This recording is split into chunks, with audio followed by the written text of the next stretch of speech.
Nagano, located in central Japan and internationally known for hosting the 1998 Winter Olympics, rarely makes headlines for crime. But in late March 2010, it became the setting for a disturbing mystery. Fumio Kin, a 62-year-old local businessman who ran a small construction and finance company, lived in Nagano with his 30-year-old son, Yoshiaki, and Yoshiaki's 26-year-old wife, Yukiko Kusumi. They were an unassuming family to outsiders, but on March 26, 2010, concerned relatives reached out to police. No one had heard from Fumio or his family in days.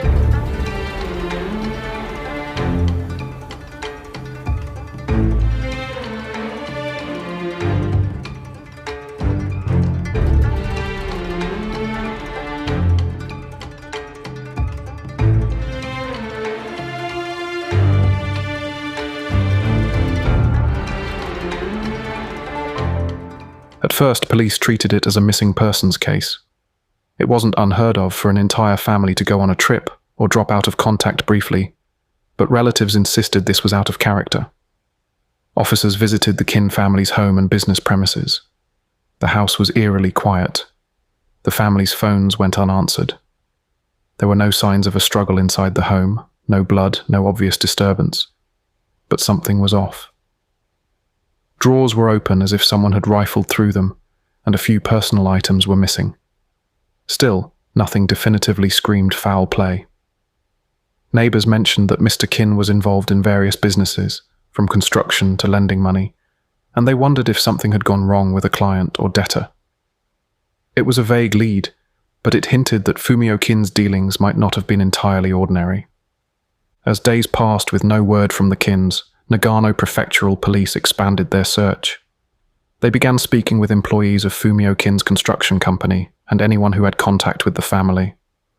One of those employees was a live-in worker named Kazufumi Ito, a 31-year-old man who had been staying at the Kin household. Ito and a couple of other workers had a unique arrangement. They both lived and worked on the Kin property.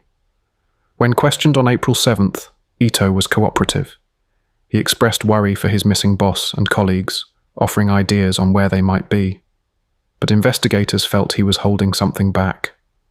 Perhaps it was the slight tremble in his voice, or the way he avoided eye contact when pressed for details about the days around March 24th to 25th, when the family was last seen. Whatever it was, detectives kept him on their radar. Then came April 10th, 2010, a breakthrough, though not the one anyone expected. Acting on a tip from Mr. Ito himself, police turned their attention to a rented storage warehouse on the outskirts of Nagano that was used by Fumio Kin's company. Ito had offhandedly mentioned to them the day before that maybe there's something in the company's storage that could be related to the family's disappearance. This was an unusual suggestion. Why would a company warehouse hold clues to a missing family? Nevertheless, it was the best lead they had, and officers moved quickly to check it out. Inside the dim, dusty storage unit stood a white van that belonged to Kin's business. It hadn't been driven in some time. Officers pried open the vehicle's door and immediately were hit with a stench that made them recoil. In the back of the van, they found a tarp-wrapped object. Unwrapping it, their worst fears materialized: the body of a man in an advanced state of decomposition. The body was not one of the Kin family members. In fact, it was a younger male, and someone had clearly tried to conceal him and leave him hidden in that van. The man had severe head injuries. Investigators suspected he'd been beaten or struck in the skull. This case of a missing family had just escalated into a homicide investigation, and the mystery only deepened. The immediate questions were, who was this dead man, and how did he end up in Fumio Kin's storage? Forensic technicians carefully recovered the remains and any evidence in the van. There wasn't much to go on at first. The body had no ID on it. But within a short time, they identified him. Hirofumi Miyagi, age 37. Miyagi was originally from Okinawa, far in Japan's south. He was also known to have past ties to Boryokudan, the Japanese Yakuza, a former gang member from Uraso City in Okinawa. This revelation set off shockwaves among the investigators. Why would a former Okinawan gangster's corpse be hidden in a Nagano company's van? Detectives scrambled to piece together Miyagi's last movements. They learned that Miyagi had been acquainted with the Kin family. Specifically, he was a friend of Yoshiaki Kin, the missing son. In fact, some said Miyagi had come to Nagano a couple of years earlier looking for work or help, possibly through Yoshiaki. That connection raised an unsettling possibility. Could the Kin's disappearance and Miyagi's death be linked? Perhaps Miyagi had been killed as part of whatever befell the Kin family? Or alternatively, had the Kin family gone on the run after somehow being involved in Miyagi's death? At this point, everything was on the table. Police in Nagano treated the storage van as a fresh crime scene, cordoning off the area and swarming it with forensics teams. Officers canvassed for witnesses who might have seen someone coming or going from the warehouse in recent months. Unfortunately, the storage unit was in a quiet area and not frequently visited. It looked like Miyagi's body might have been there for quite some time, possibly well over a year. Evidence later showed he had likely been killed in late August 2008, nearly a year and a half before the Kin family vanished. That timeline was staggering. This corpse had been silently waiting in the shadows, unbeknownst to anyone, while life went on. The cause of death was eventually determined to be a gunshot. Miyagi had been shot in the head, causing fatal skull damage. A gunshot murder, a rare method in Japan, suggested a professional or organized crime element. Suddenly, what began as a missing family case seemed entangled with underworld violence. Nagano police now had two major threads to investigate: the disappearance of the Kin family and the murder of Hirofumi Miyagi. They strongly suspected these were connected. The common link was the Kin business and household. Focus turned back to the people around the Kin family, especially their employees and associates. If Miyagi had been killed and hidden in Kin's van, could the family have known or been involved? Or were they victims of the same perpetrators? One thing was for certain: the discovery of Miyagi's body put intense pressure on the investigation. The police enlisted more resources, and soon Nagano prefectural police were coordinating with other prefectures, because the case had tentacles reaching beyond Nagano. Remember, Miyagi was from Okinawa, and apparently killed on a trip out to Kansai, the Osaka-Kobe region, according to rumors. This case was spreading geographically, but the answers likely lay with those who lived in the Kin home. From the moment Miyagi's corpse turned up, Kazufumi Ito, that live-in employee who had tipped off police about the warehouse, became a person of extreme interest. Investigators found it odd that Ito had volunteered the warehouse lead at all. It was almost as if he wanted them to find something there. Was he trying to help, or trying to misdirect the investigation? On April 12th, 2 days after the grisly discovery, police brought Ito in for formal questioning as a suspect. They also interviewed two other men tied to the Kin company: Tomohiro Matsubara, 39, another live-in worker, and Kaoru Ikeda, 34, a former employee. Additionally, they identified a 51-year-old acquaintance named Hideki Saita, who sometimes did contract work hauling materials for the business. These four individuals, Ito, Matsubara, Ikeda, and Saita, had all interacted closely with Fumio Kin's enterprise. If the Kins were harmed, these men were among the very few who had the access and opportunity to do it. During interrogations, Ito was initially calm. He stuck to a story that he had last seen the family on March 24th, and then went out of town on an errand. Matsubara and Ikeda similarly denied knowing anything about the family's disappearance. Saita, the oldest, was harder to pin down. He wasn't a regular at the house, but records showed he'd rented a backhoe and visited a remote site in Nishio City, Aichi Prefecture, around the end of March. Nishio, notably, is over 200 kilometers away from Nagano. Why was that relevant? Well, Saita owned or rented a storage yard in Nishio. When pressed, Saita claimed he had simply been moving some construction debris for the company. Investigators weren't satisfied with that answer. Things were not adding up. A dead friend in the Nagano warehouse from 2008, a missing family in 2010, and these employees with dubious stories. Under continued questioning on April 13th, cracks appeared in the facade. Ito, Matsubara, and Ikeda were confronted with inconsistencies. For example, Ito's alibi for March 24th to 25th fell apart when police pointed out contradictions in his timeline. The calm, cooperative helper began to sweat. He realized the net was closing in. In a small interrogation room at the Nagano police station, Ito finally lowered his head and murmured, "I'll tell you everything. Just give me a few hours." The detectives exchanged glances. They had him. Ito then made a request that sent chills through even the seasoned officers. "I will confess, but I need 2 to 3 hours to put it all in order." It was an unusual plea, as if he had a long, complicated story to unspool. The police agreed to a short break, then returned, tape recorder on and notebooks ready. What came out of Kazufumi Ito's confession was more shocking than anyone anticipated. As he began to speak, the tale shifted from a simple murder-robbery scenario into a saga of abuse, desperation, and revenge. Ito admitted point-blank that the Kin family, Fumio, Yoshiaki, and Yukiko, were dead. He stated that he and 2 others had killed them at the Kin home on March 24th, 2010. This was the moment of truth detectives had been both dreading and hoping for. But why? Why would a live-in employee murder the very people who fed and housed him? Ito's answer turned the narrative on its head, because the Kin family were not innocent victims, he claimed. They were tormentors, and he could see no other way out. Ito detailed an astonishing backstory. According to his confession and later court testimony, Fumio Kin and his son Yoshiaki were running more than a legitimate construction business. They were also running an illegal loan sharking operation, the kind often referred to as yamakin, loan sharks. Their company, which he referred to as the Oriental Group, had a dark practice. If a debtor couldn't repay a loan, the Kins would effectively enslave them.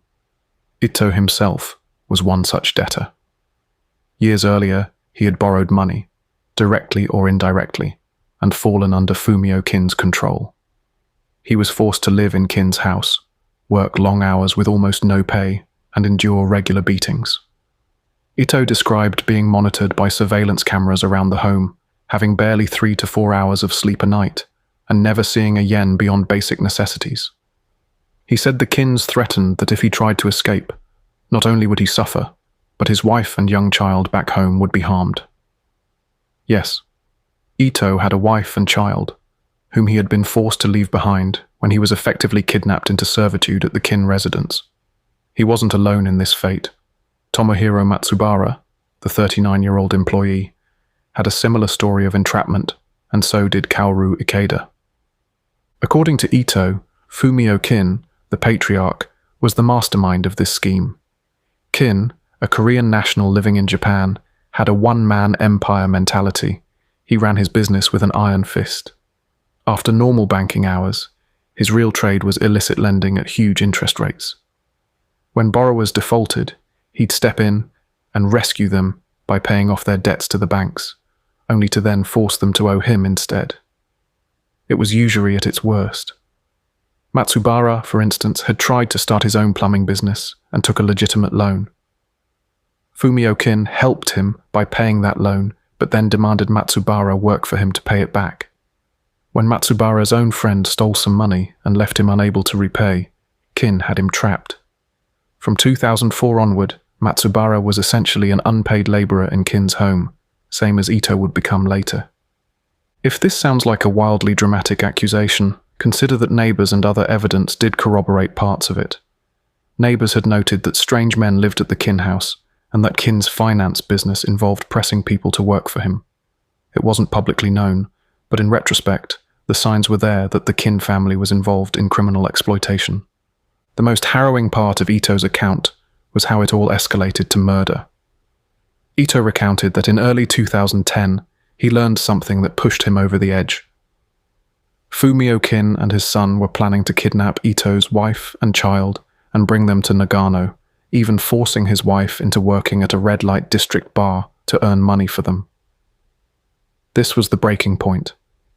Ito had endured 2 years of what he described as slave-like life, daily violence, surveillance, and humiliation. But the thought of his family being harmed made him snap. In truth, Ito admitted, he had fantasized about killing the Kins since the fall of 2009, as did some of the other indentured workers, but now it became a concrete plan. And what about Hirofumi Miyagi, the Okinawan man whose body they found in the van? Ito's confession revealed that piece too. Miyagi had actually been another of Kin's employees initially. He and another man, whom Ito referred to as a friend of Miyagi's, had been forced to work for the Oriental group around the same time as Ito. But Miyagi had a rebellious streak. In August 2008, Miyagi tried to defy Kin's operation, perhaps by attempting escape or threatening to expose them. In response, Yoshiaki Kin, the son, who Ito called by a Korean alias, Ryo, in his statement, shot Miyagi to death. Ito wasn't present at the killing, but he said he was later ordered to help dispose of Miyagi's corpse. Along with Hideki Saito, the contractor with a truck, and that mysterious other man, Ito transported Miyagi's body and hid it in the Nagano storage unit inside the van. By the time police found Miyagi in 2010, the man who actually pulled the trigger, Yoshiaki Kin, was already among the missing and presumably dead family. This explained why Ito initially told police another man did the killing of Miyagi. In his confession, he clarified, the man who shot Miyagi was Kin's son Yoshiaki, and Ito had only assisted in hiding the body. Essentially, Miyagi had been an early casualty of the Kin family's reign of terror, and Ito said he never forgot it. In fact, Miyagi's fate served as a grim warning to Ito.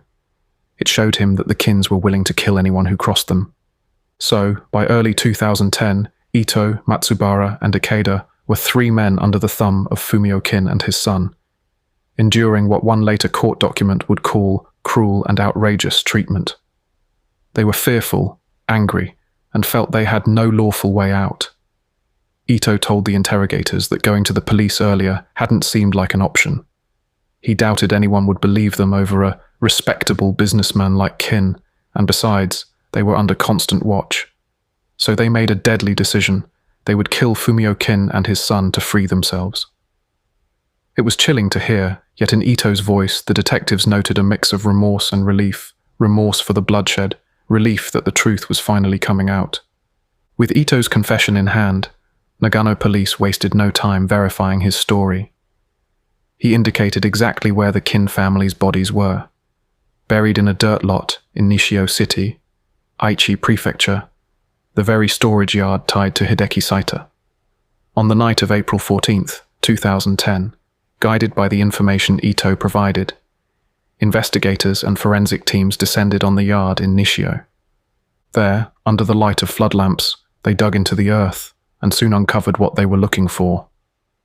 The remains of Fumio Kin, Yoshiaki Kin, and Yukiko Kasumi were found dumped in a hastily dug pit, then covered and packed down with soil. It was a solemn moment as officers carefully retrieved each body. The missing family's fate was confirmed, bringing a somber resolution to that part of the mystery. By the early hours of April 15th, arrest warrants were swiftly executed. Kazufumi Ito, Tomohiro Matsubara, Kaoru Ikeda, and Hideki Saito were all placed under arrest, initially on suspicion of abandoning the bodies while the investigation built a murder case. The police wanted all four in custody while they sorted out each person's level of involvement. Shortly after, on May 6th, all four were rearrested on charges of robbery and murder of the Kin family. News of the arrests and the grim details began hitting the Japanese press. It was reported as the Nagano family triple murder and robbery. A sensational case, but the headlines only told part of the story. The subtleties of enslavement and self-defense were not immediately public. Those would emerge later in court. At the time, most people saw four suspects accused of killing their employers and stealing cash. When interrogations continued with all parties, Matsubara and Ikeda corroborated much of Ito's account. They admitted their roles in the killing plot, albeit with some personal justifications. Hideki Saito, the 51-year-old contractor, admitted he had assisted in burying the bodies in exchange for payment. Ito had promised him 1 million yen, around $10,000, to to help transport and hide the corpses. Saito claimed he did not participate in any killing. He thought he was just helping dispose of toxic waste, an excuse that fooled no one. Regardless, he cooperated enough to confirm the burial arrangement. This case was now officially solved, in the sense that the perpetrators were identified and in custody. But it was far from over. The legal battles and moral debates were just beginning. Police had to hand over the case to prosecutors, who in turn had to decide how to charge these men. Was this a straightforward robbery murder for money? Or was it something closer to self-defense, or at least pressure under duress? The law in Japan doesn't exactly have a category for murdering your oppressor after prolonged enslavement. So, the prosecution went with the classic charges: robbery murder, as they did steal money, which legally qualifies as an aggravating factor, and the separate case of Miyagi's murder and body disposal. In late May 2010, a grand indictment was filed. 4 men indicted for the robbery murder of the Kin family. The stage was set for a dramatic trial that would take place the next year, under Japan's newly introduced lay judge system. Using Ito and Matsubara's testimony, along with forensic evidence, we can reconstruct how the fateful events of March 24, 2010 unfolded. The plan to kill the Kin family solidified by January 2010, when they heard about the scheme to traffic Ito's wife. Ito, Matsubara, and Ikeda agreed among themselves that they would do it together. They prepared methodically, despite their desperation. They secretly obtained a supply of sleeping pills and 2 nylon ropes. The idea was to drug their captors, or at least catch them off guard, then strangle them quickly and quietly. Remember, guns were out of the question for them. Only the Kins had wielded a firearm to kill Miyagi, so rope it was. On the night of March 23, 2010, Ito mixed sleeping medication into drinks and managed to serve it to Fumio Kin and his son Yoshiaki. It wasn't enough to knock them out cold, but it made them groggy. The men decided to strike the next morning, timing things for when Yukiko, Yoshiaki's wife, would be present as well, unfortunately for her. They initially hadn't wanted to harm Yukiko, who was relatively innocent, but they feared she'd raise the alarm if left alive. Indeed, Matsubara later revealed he had second thoughts about killing anyone, let alone Yukiko, on the very morning of the plan. But Ito was determined and persuaded Matsubara to go through with it, insisting they had no other choice now that they'd come this far. On March 24, 2010, at around 8:50 a.m., Yukiko Kusumi was awake in the upstairs living area, wondering why her husband Yoshiaki hadn't gotten up yet. Perhaps Yoshiaki was still under the effect of the sleeping drug and overslept. As Yukiko moved about, Ito saw an opportunity. He quietly positioned himself behind her. In a sudden move, he looped a rope around Yukiko's neck from behind and pulled. Yukiko was caught completely off guard. She managed a muffled cry and stumbled, but Ito forced her to the floor. Almost immediately, Matsubara and Ikeda rushed in to assist. The 3 men took turns tightening the garrote around Yukiko's neck, overcoming her struggles with their combined strength. Within minutes, 26-year-old Yukiko was dead, strangled on the floor of her own home by the very workers who had eaten dinner at her table. It was brutal, and as later recounted, this act weighed heavily, even on the hardened Ito. But at that moment, they steeled themselves. There was no going back. Next was Yoshiaki Kin, also known as Ryo. The 30-year-old son was still asleep in the bedroom, possibly sedated. Ito and Matsubara entered the room around 9:10 a.m. They slipped the second rope around Yoshiaki's neck while he lay in bed. With coordinated force, the 2 men yanked the ends of the rope in opposite directions, a makeshift ligature strangulation. Yoshiaki awoke in panic, clawing at the cord, but Matsubara and Ito held tight until he stopped breathing. The son of the man they hated was now dead as well. They checked his pulse. Nothing. Yoshiaki Kin, who by all accounts had been just as cruel as his father, died of asphyxiation in his own bed. With all 3 family members dead, the trio of Ito, Matsubara, and Ikeda surveyed the scene. It was around 9:30 a.m. on March 24th. The whole deadly operation had taken maybe 40 minutes. They now had to hide the evidence before anyone came by.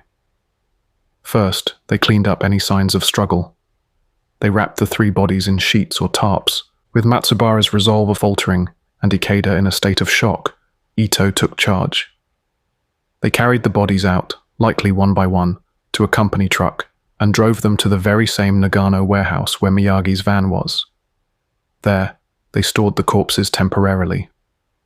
Ito contacted Hideki Saita, the associate with a truck and digging equipment.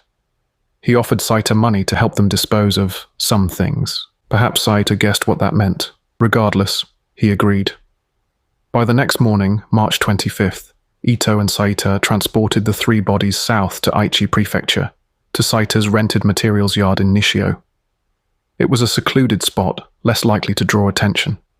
They dug a hole, using a shovel and possibly a small backhoe, and placed Fumio, Yoshiaki, and Yukiko's bodies inside, then covered them with dirt and pressed it down. It was a crude grave, but one they hoped would remain hidden. Saita likely figured the bodies might never be found if they kept quiet. They probably didn't anticipate that, just 2 days later, a missing persons report would kickstart an investigation that would eventually lead right back to that yard. With the deed done, Ito and his accomplices tried to pretend nothing was amiss. They continued with daily routines at the kin company for a short while. Ito even acted worried when relatives filed the search request. On March 26th, when the kin's family members alerted police, Ito played the part of a concerned employee, saying he had no idea where they went. For a couple of weeks, Ito managed to keep up this charade. Matsubara and Ikeda, too, kept their heads down. But carrying such a secret and living under such pressure proved too much. By April 8th, Ito essentially engineered the discovery by pointing police to the warehouse. Perhaps guilt gnawed at him, or perhaps he wanted to ensure the kin's crimes, like Miyagi's murder, would come to light even if it meant incriminating himself. We'll never know his precise motive for that tip. However, it's conceivable he wanted a chance to explain himself in court rather than simply disappear as a murderer. When the case went to trial in 2011, it was one of the earliest high-profile tests of Japan's new lay judge system. For context, Japan introduced lay judges, Saiban in 2009 for serious cases, meaning that a panel of 3 professional judges and 6 citizen judges would hear the case and decide both the verdict and the sentence. This was no ordinary trial. It lasted for months and delved deep into the extraordinary circumstances of the crime. On the bench were citizens who had likely never encountered a story like this, except maybe in movies. Prosecutors presented a straightforward narrative of robbery and murder. They argued that Ito, Matsubara, and Ikeda conspired to kill the kins primarily to steal money and free themselves, but that regardless of motive, it was a cold-blooded triple homicide for which the only appropriate punishment was death. Under Japanese legal standards, multiple murders committed in the course of another felony, like robbery, almost always attract the death penalty. The prosecution emphasized that Ito was the mastermind who orchestrated the killings and had recruited others, noting how he procured sleeping drugs and ropes in advance. They pointed out that Ito had alternatives. He could have sought help from authorities or escaped, and that resorting to murder was disproportionate, especially considering they also murdered Yukiko, who hadn't harmed them. One prosecutor stated that while Ito's living conditions were harsh, he still had options other than killing, and that once he did decide on killing, he executed a deliberate, well-planned crime. The defense, on the other hand, painted a picture of extreme duress and victimization. Lawyers for Ito and his co-defendants essentially put the kin family's abusive practices on trial. They brought in witnesses and evidence to corroborate the enslavement narrative, testimonies from other debtors, or Ito's own family recounting how they lost contact with him. Ito himself took the stand and, in emotional detail, described the hellish daily life under Fumio Kin. He recounted beatings, 20-hour workdays, constant surveillance, and the fear for his wife and child's safety. Matsubara testified how his own dream of running a business was crushed by Kin's manipulation, leaving him a broken man under Kin's thumb. Even Ikeda, who had perhaps the least personal stake, told how he too got caught in Kin's web and was forced into unpaid labor. The defense attorneys didn't argue that the men were innocent of killing. The facts were too clear for that. Instead, they sought to mitigate the culpability.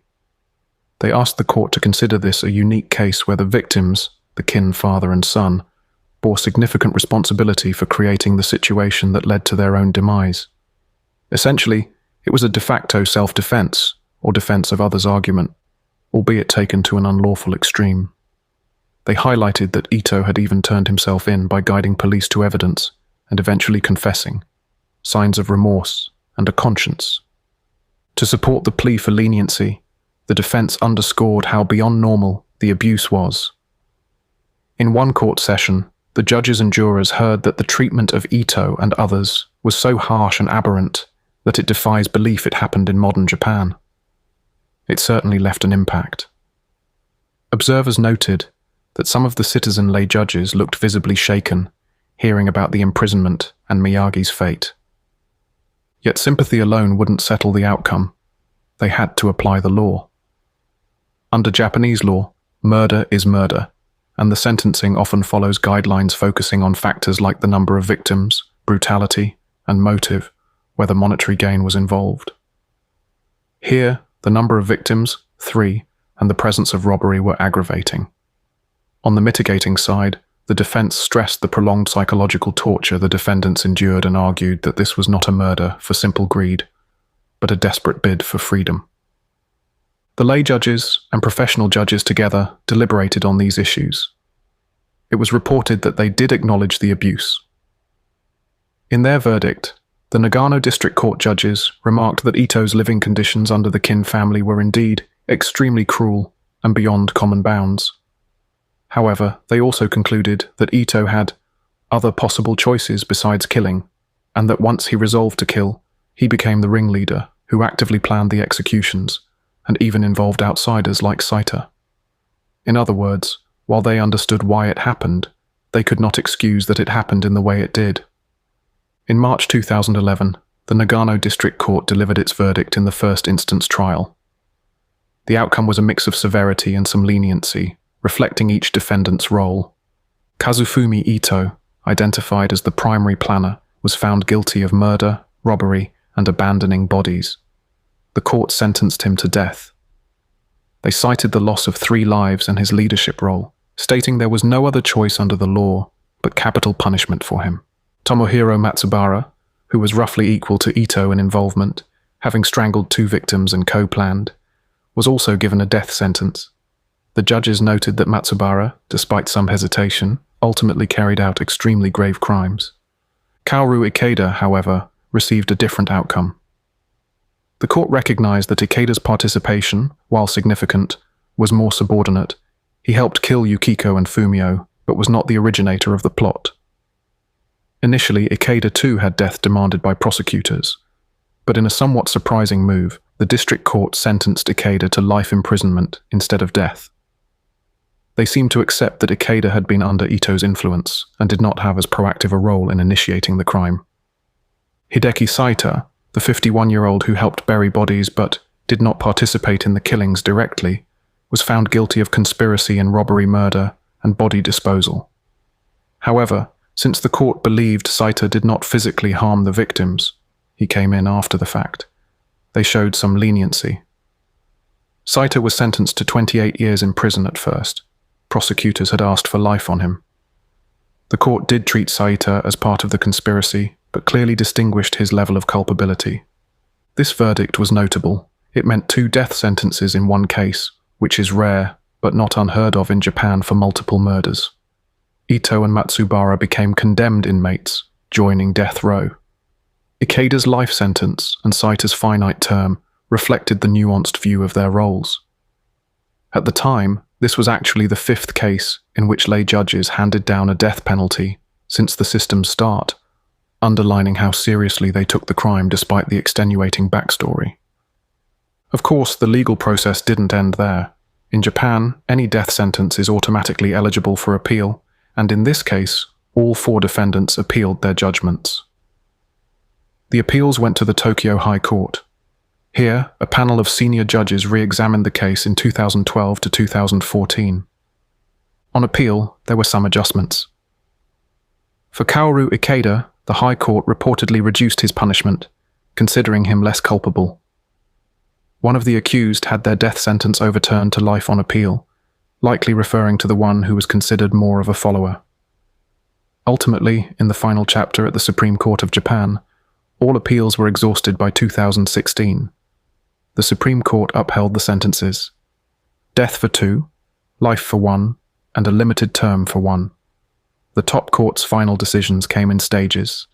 Matsubara's death sentence was finalized by September 2014, Ikeda's life in February 2015, Ito's death in April 2016, and Saita's 18-year term, after some reduction, by 2013. That means, as of now, Kazufumi Ito, now around his early 40s, and Tomohiro Matsubara, late 40s, sit on death row at the Tokyo Detention Center, awaiting execution. Japan doesn't announce execution dates, so they live with the uncertainty of when the state will carry out their sentences. Kaoru Ikeda is serving life imprisonment, which in Japan typically means at least 30 years before any chance of parole, and often it ends up being natural life. Hideki Saita is serving his 18-year prison term. Given he was arrested in 2010, he could be out by around 2028 if he gets no parole earlier. This case garnered some media attention in Japan due to its sensational elements. Some Japanese commentators and writers even expressed a measure of empathy for Ito, with some noting that he became Japan's most sympathized death row inmate, given how many people felt his actions, while not legally justifiable, were born from unimaginable oppression. In the court of public opinion, it raised discussions about how the legal system should handle cases where abuse victims become perpetrators. Could there have been an alternative outcome? Should the law have allowed a life sentence instead of death due to the mitigating factors? These questions lingered. However, the judiciary stuck to the letter of law. Taking the law into your own hands with lethal vigilante justice was not something they could legally condone, no matter the backstory.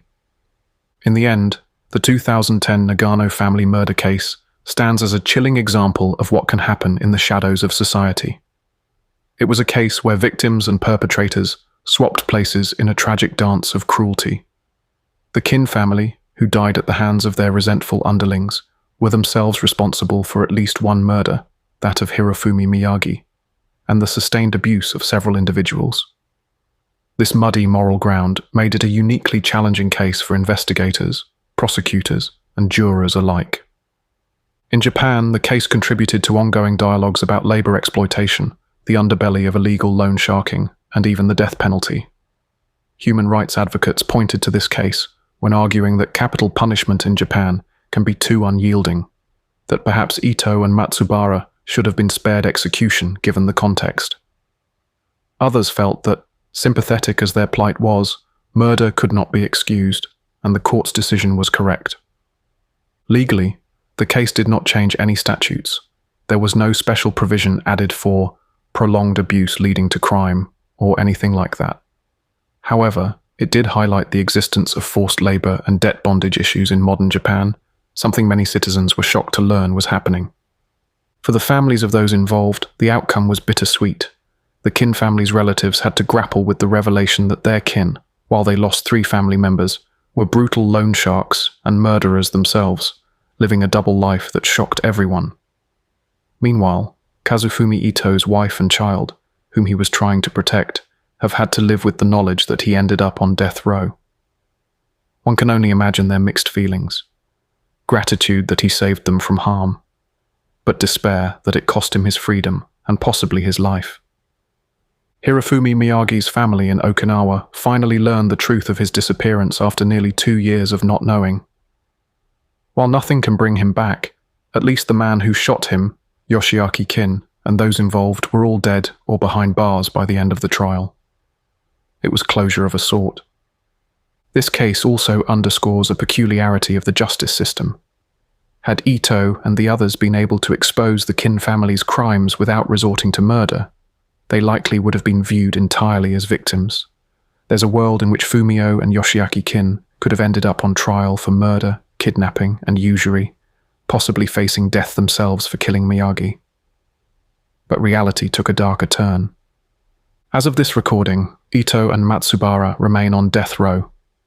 Japan typically carries out a few executions each year, usually of inmates who have exhausted appeals and in cases of multiple murders. Both meet that criteria. It's been over a decade since the crime. Any year now, they could be notified in the morning that their time has come. In Japan, death row inmates are usually not given advance notice. They are told on the day of execution. Perhaps that is another layer of psychological punishment. The Nagano case reminds us that real-life crimes are often not black and white. Victims can have heinous pasts, perpetrators can have compelling reasons, and the truth can challenge our notions of justice. The court had to weigh a balance between mercy and accountability, and they largely sided with accountability. As we conclude, we reflect on the victims that often get overlooked here. People like Hirofumi Miyagi, and others who suffered under the Kin family and never saw justice in their lifetimes. And even Yukiko, the daughter-in-law, who by many accounts did nothing to deserve her fate aside from being married into the wrong family. She too was a victim. Perhaps a bystander caught in crossfire, but a victim nonetheless. This case did not have any true winners, only lives lost and lives ruined. Thank you so much for listening. If these types of rarely reported solved global murder cases interest you, please consider subscribing. We very much appreciate it. We'll be releasing 2 compelling episodes a week, and we're just getting started.